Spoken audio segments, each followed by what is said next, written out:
Hey guys, and we're back on the Favorite Hits podcast. I'm Tim Rook, and I'm here with my beautiful wife, my co-host. Go ahead and introduce yourself. Hello, I'm Mary, the normie non-stunt woman.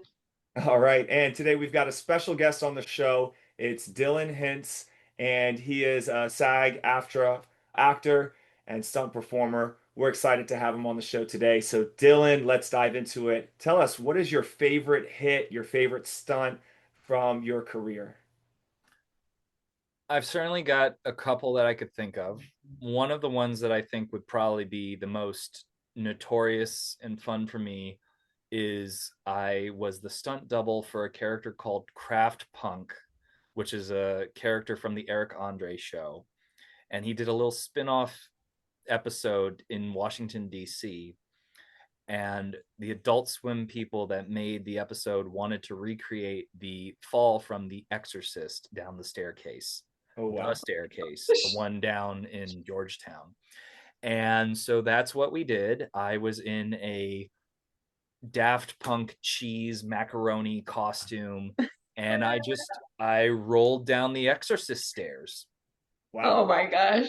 And I didn't have to do it as extremely as the people that created the stunt, because when they did it, they just did it all the way down and edited it later. We just had to match the angles and the edits as they were done in the final Okay. version of the film.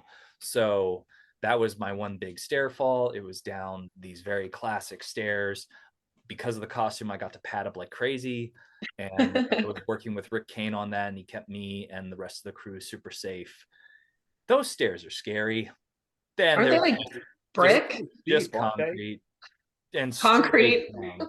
Okay. Yeah, You I know, thought they were pretty steep. So, they yeah, it's a long walk up them and a long walk down them, but a much shorter fall. yeah. Wow. What are some of the things going through your mind when you did the stair stunt? Dressed as what Um, was it? Macaroni? Is that what no, you said? so like if you imagine one of the Daft Punk robots, it's like a biker helmet, right? Okay. And so I'm all padded up. I'm very fortunate. A lot of people that do stair falls, they don't get to wear every pad in the book underneath like a skin tight Zentai suit with a biker helmet on.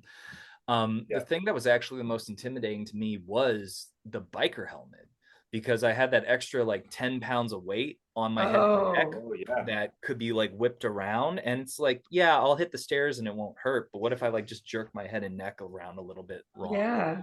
And what they needed me to do on the final fall was I had to do like this kind of like Jason Voorhees kind of just sit up without using my hands so that I could get a VFX shot of the character's head spinning around. Oh, weird. And you Yeah. can find the clip on YouTube. I think I've posted it before. We gotta see that. Yeah, it's Is so it on your now YouTube anytime I channel? visit DC and I drive by the stairs, I'm like, I did. Okay, guys, hang on a second. I found it. We're gonna pull this up real quick and we're gonna Yes. watch this. And I I'm will, I so will, I glad. will, I will prelude with the fact that there's a jump out a window at the beginning. That is not me. That's a different performer. I'm not sure who it is, but once the character hits the stairs, it's all me. That's awesome. All right, here we go. Later.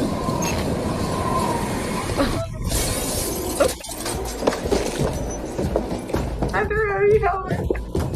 And, Oh my gosh. and he's done. All right.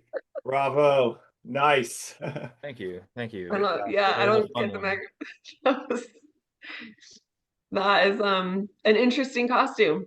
It's an Yeah. interesting character. Yeah, Yeah. look up scenes with Craft Punk, and you'll have an interesting night, to say the least. Kind of But seems like a Fortnite character in real life. I'm surprised they haven't put him in Fortnite. Yeah. But yeah, that was definitely one of my bigger hits. I've done very simple car hits. I've been thrown into trees. I've been thrown down hills. I've hit concrete a couple of different times in different ways, and I've taken a lot of reactions. But that was definitely one of the bigger stunts that I've done.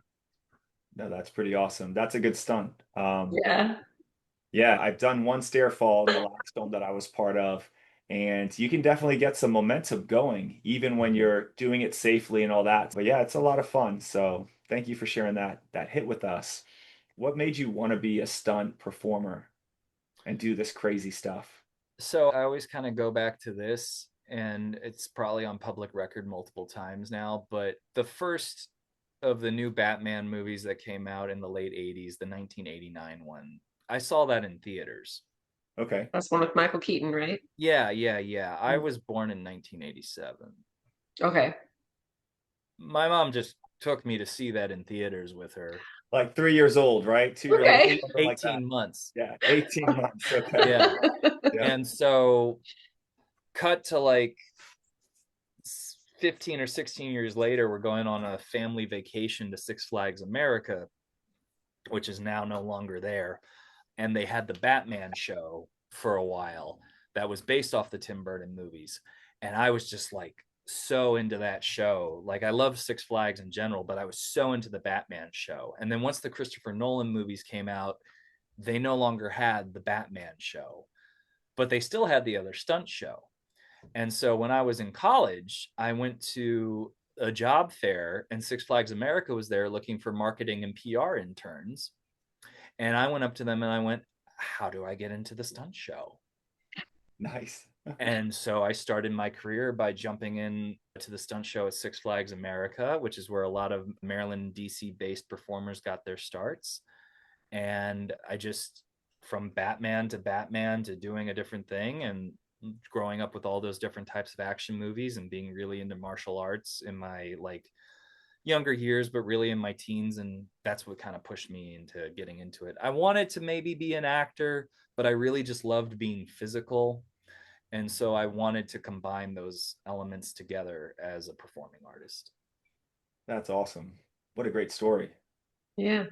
How long did you train in martial arts? And what kind of martial arts did you train? Well, I did karate when I was like 7, but my parents pulled me out of it because I wasn't disciplined enough. Okay. Hey, and pulling you out is gonna fix it. It totally did. It totally Right. did. But then I found Kung Fu when I was 17 years old, and I trained in that. And that actually changed my life a lot.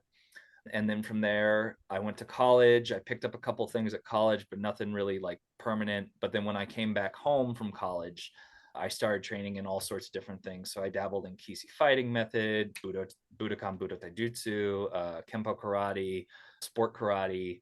And then eventually I kind of found my home in Jeet Kune Do and Kali.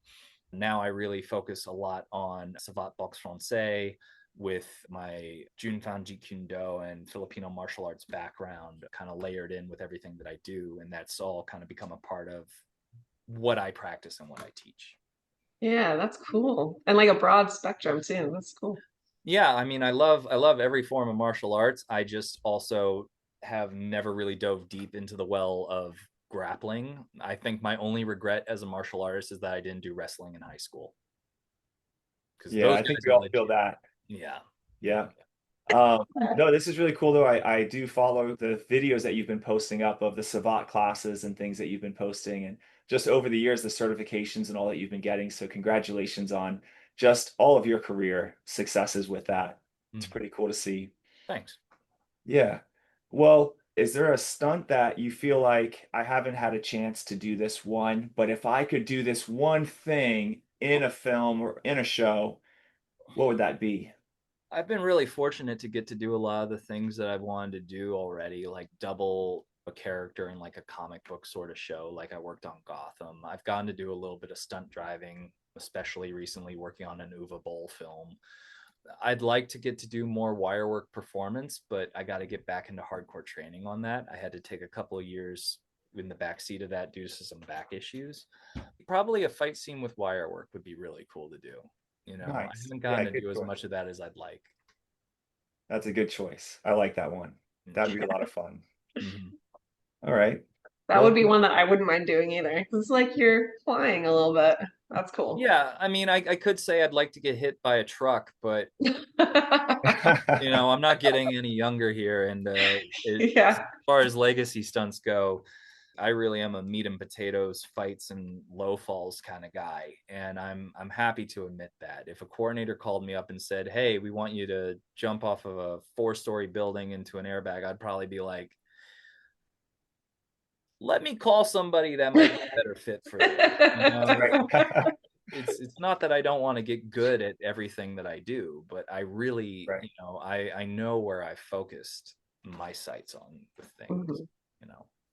That's Yeah. interesting because the last person that we spoke with said that he would really love to fall on a car.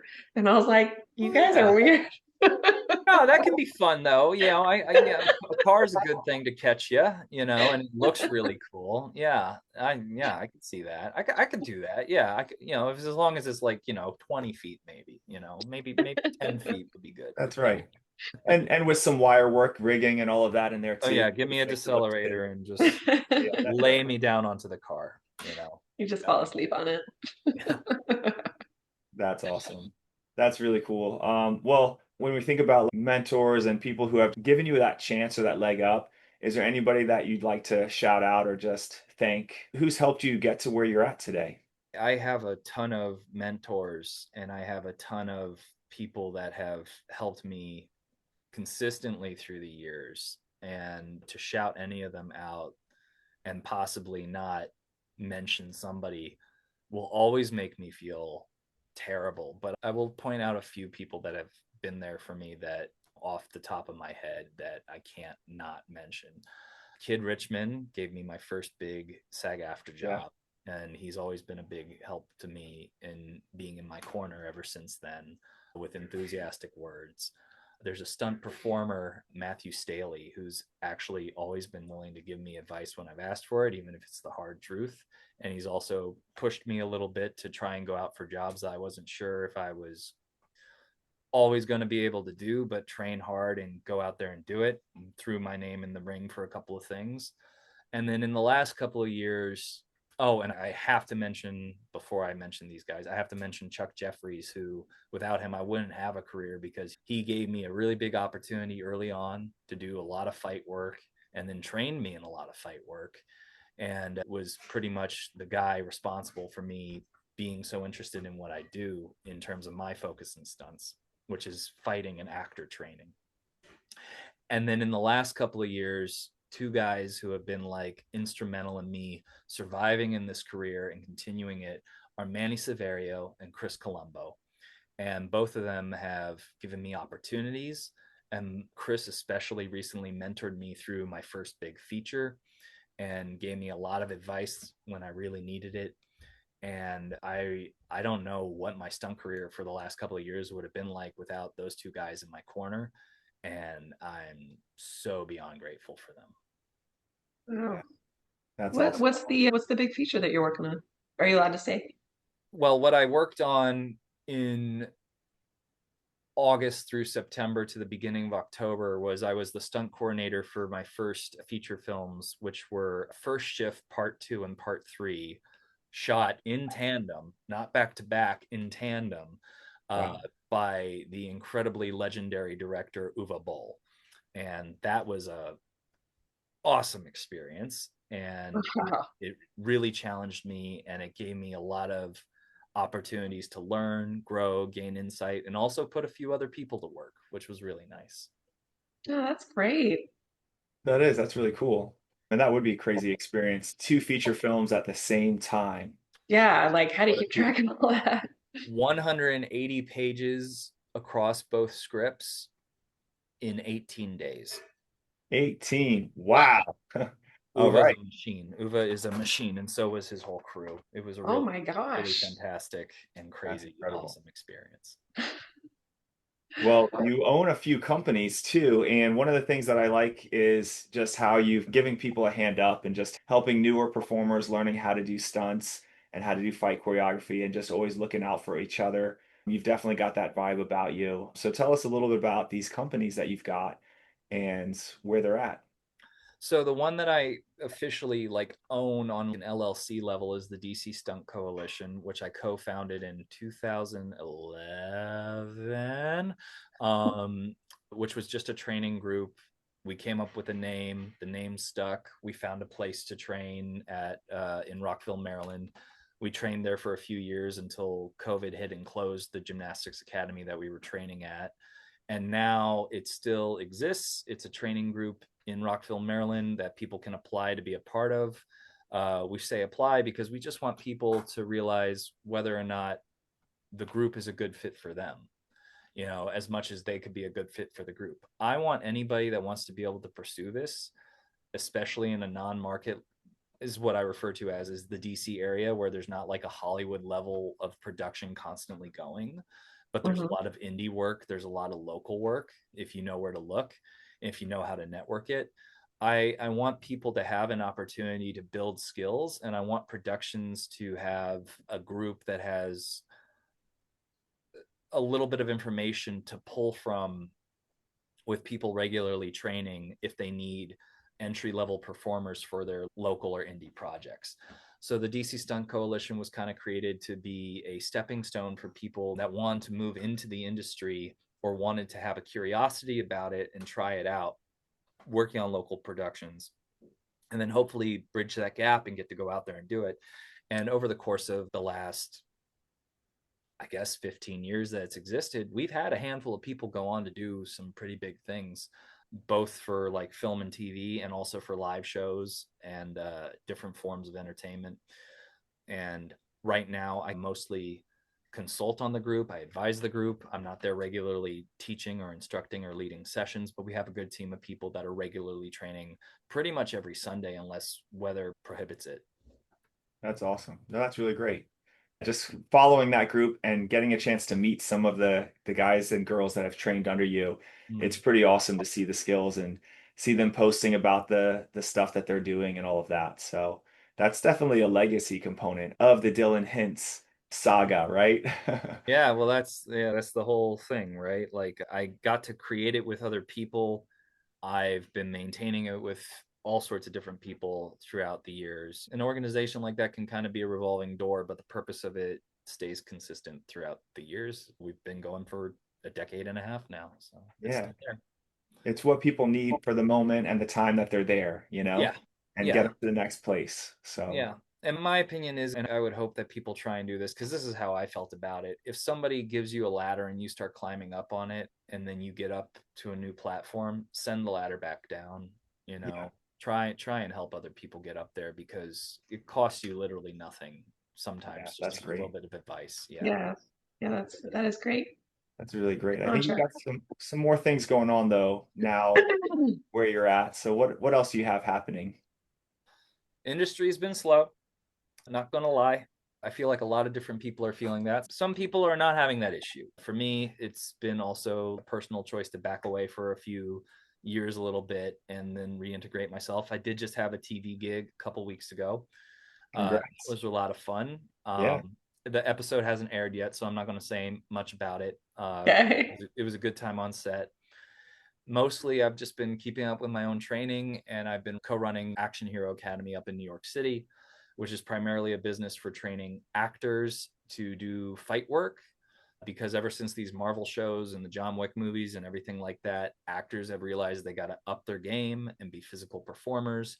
So yeah, we have people coming to us to learn how to punch, kick, roll, throw, jump, climb, etc. Well, okay, we don't climb so much, you know, we don't have a whole parkour gym up here or anything like that.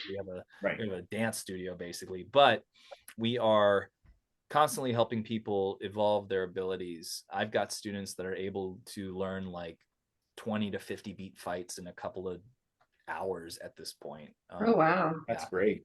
And across different types of martial arts skill sets, whether it's just brawling for camera or doing more like kickboxing or kung fu style movement, Filipino martial arts, kali, stick and knife work. I try and get all these different styles thrown at them because every choreographer is different, every coordinator is different. And at the end of the day, the thing that they'll learn by training with me and the other instructors, because we have multiple instructors running this program, is you just got to be good at taking direction.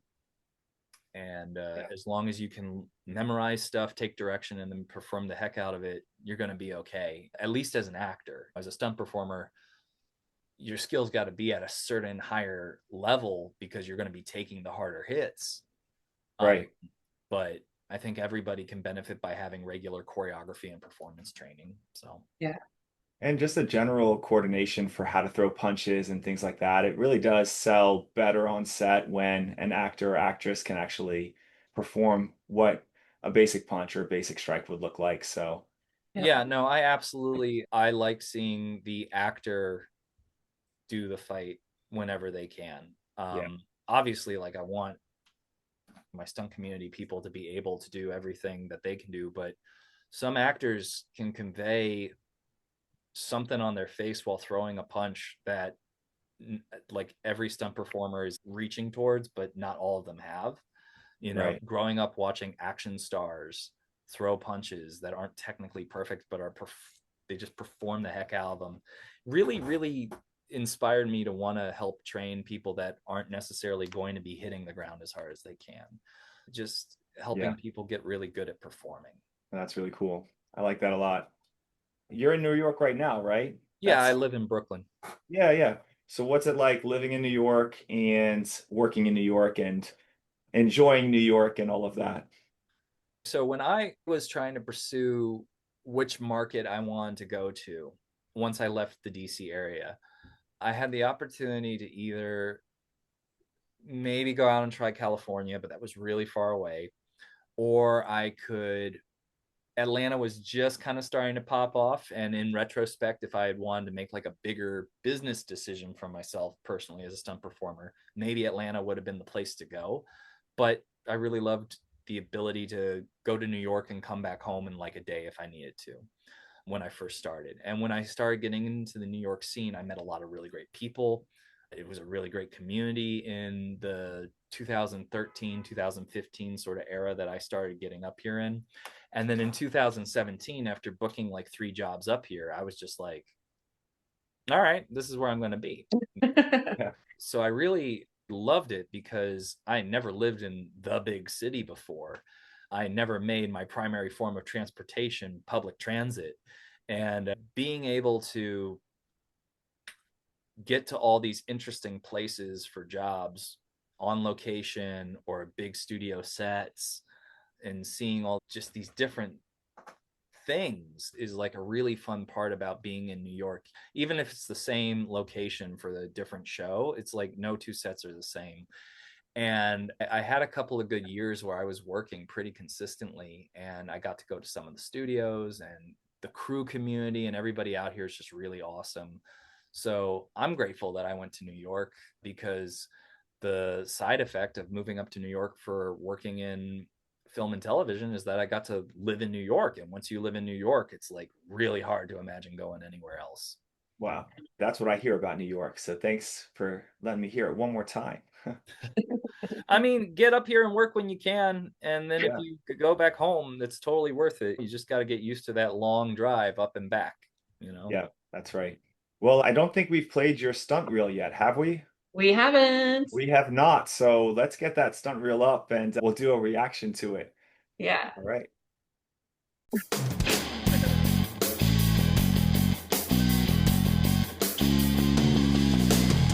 Oh. It's on fire. That's a cool shot. Oh yeah. That's wire work, right? The car, you got hit by a So car. you have been hit by a car.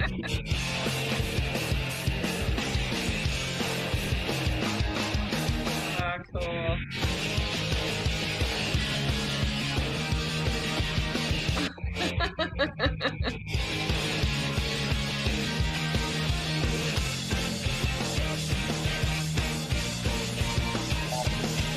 Oh my gosh.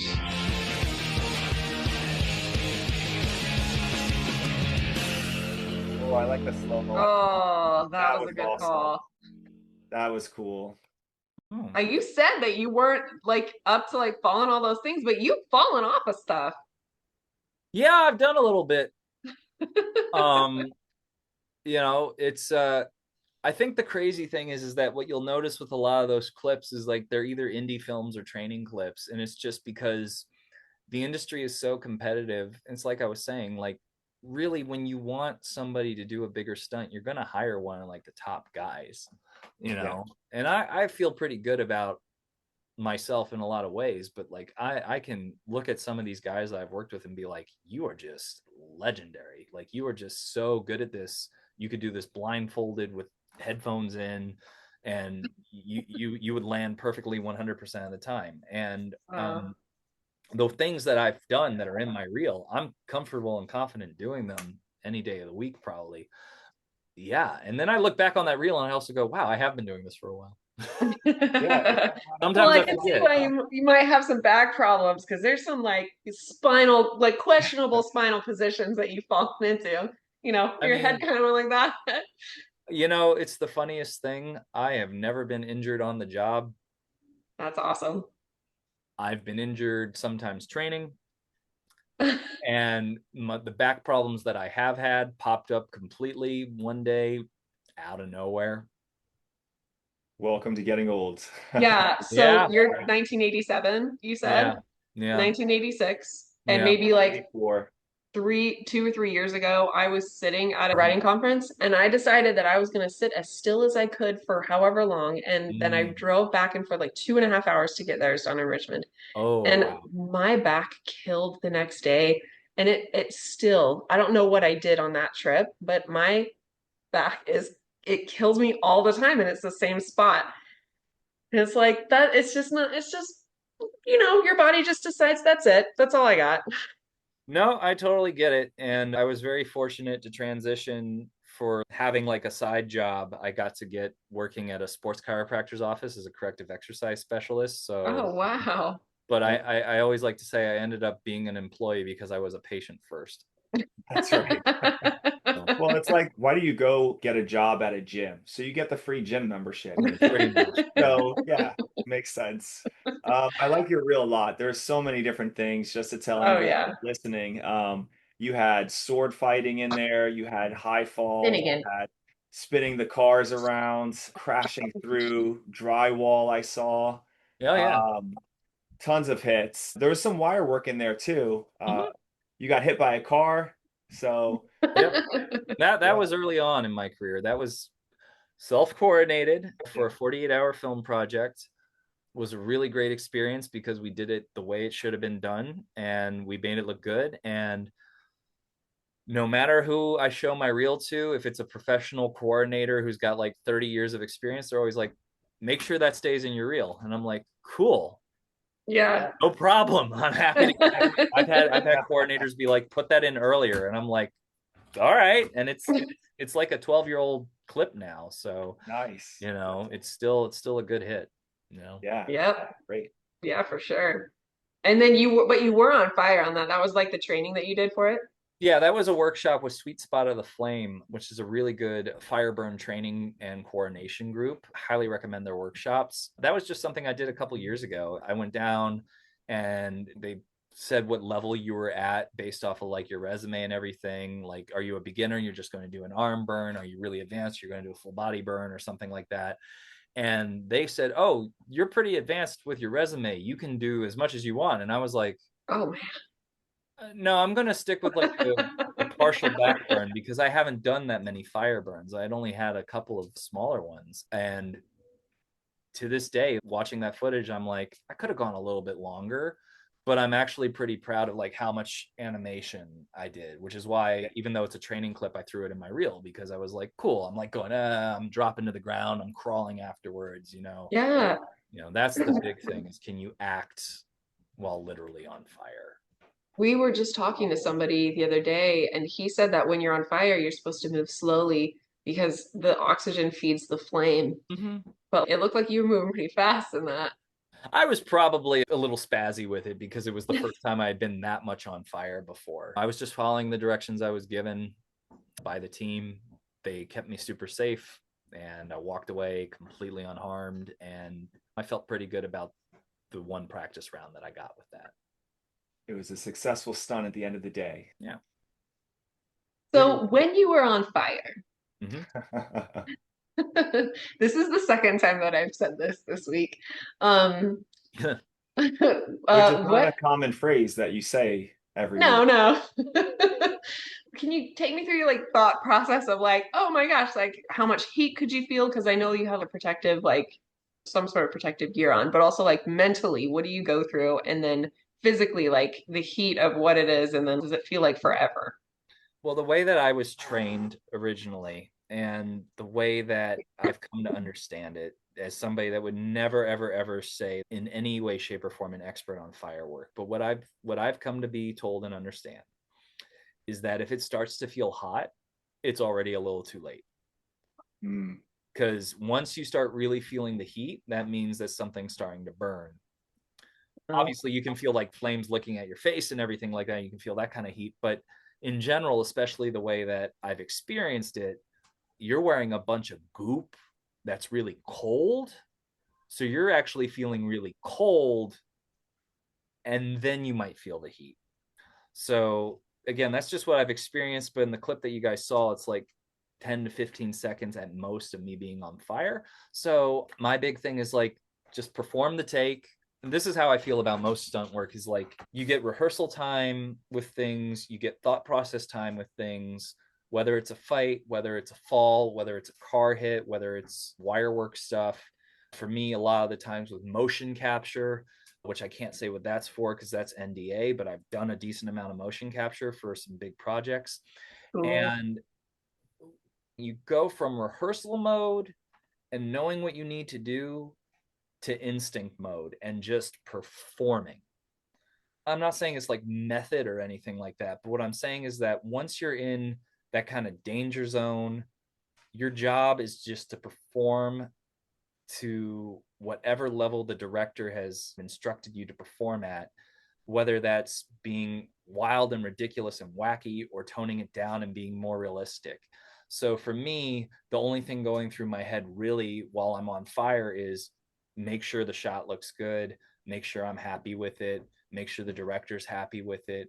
Obviously stay safe, but my training and my instincts in that way should all like I should be trusting those to keep me safe, and I should be living in the performance is how I like to think about it with all stunt work overall. Yeah, oh, that makes sense, you know. And then also, as much experience as you have, that's like muscle memory for you now, right? Yeah, I mean, it's muscle memory, it's reactive instincts, it's feeling like I can do this, so I'm going to do it. And I feel like the motion capture that I've talked about where I've worked like over 30 days on one of these jobs Oh, wow. was a great example of that because with those types of jobs, you show up on the day and they might not be telling you what you're going to be doing that day. And so Oh, man. you show up and they go like, okay, here's what we're gonna do. And then you're like, all right, let's do it. And yeah, all your skills are put to the test right under the gun like that. And Wow. you gotta trust All your right. instincts and trust your ability to keep yourself safe and trust your training and your sense of resilience. Yeah, That's that's cool. awesome. Sounds like a lot of fun stuff you have done throughout your career. So, what brings you day after day, set after set, hit after hit? What makes you want to get back in there and get hit again? I've been asked that before by people that aren't in the industry and wonder if you've had back pains, if you've hurt yourself, if you've injured yourself, why do you get back up and do it? And also with the pandemic and the strikes and like the uncertainty and this looming existential crisis of potential AI overtaking everything. It's like, well, why do Hmm. you pursue this? And it's like because I like the challenge. I like how it makes me feel about wanting to improve myself. I got into stunts because it made me want to grow as not just a physical performer, but as a person to test my personal limits. And even when I find like I've hit ceilings on what my limits are, I still feel like, okay, knowing that I'm operating in this world, how good can I get at doing that thing? If fights are the only thing that I really do as a stunt performer, how good can I get at fights? How good can I get as a performer in this way? If falls are what I do, how good can I get at those falls? It's that constant sense of challenge. And the paychecks are nice when they come in. I'm not going to lie. That's always been really great. I am grateful to every coordinator that ever hired me because, oh my goodness, the residuals were really good for a while. And I'm still here if anybody wants to bring me back in for some work. That's right. Um, but yeah, that's the God is honest truth. It's just this is a really fun career. And being a stunt performer means that you interact with so many different departments, so many different creative departments in filmmaking. And I came into this really wanting to be involved in filmmaking. I came into this being a film student, both on a practical shoot edit level and on a film literature analysis level. That's what I studied in college. And the more opportunities to work in the industry, the better. And just being in stunts really lets you be a part of that in a really special and creative way. And we've seen it now in the industry, how these stunt coordinators, it's happened for decades, but now it's really prominent. They're going on to be directors with projects like, the John Wick movies and Fall Guy and everything like that, because at the end of the day, stunt people are serious filmmakers. Yeah. You've definitely taken the martial arts approach to fine tuning and never achieving perfection, but always striving for it. So, Oh yeah. That's definitely a way to describe it. yeah. Thank you for sharing all these highlights with us today. Tell everybody, how can people find you or follow you? What's the best places for that? If you want to check out my crazy training stunt fun journey, I have an Instagram account at Hintz Action. The brands that we talked about, the DC Stunt Coalition, Action Hero Academy, and also SAGA Action Arts, which is like my personal fight choreography, martial arts curriculum, and action design brand. Those all have internet handles as well, at SAGA Action Arts, at Action Hero NYC, and of course at DC Stunt Co. Those are the places that I'm around. I do have a personal website, I'm sure, out there. I probably have updated it all of twice. If you want to really look at what I've done, I've got an IMDb page that lists pretty much everything I've ever worked on that I can remember to add to IMDb. Thank you, Dylan. We really appreciate it, Dylan. Yeah, So thank you for thanks your again for time. hanging out with us. Yeah, I appreciate you guys. Thank you. Awesome, Dylan. All right. Night. You all Have a have a good great night. night. Take care. See you Yeah, soon. you too. See ya.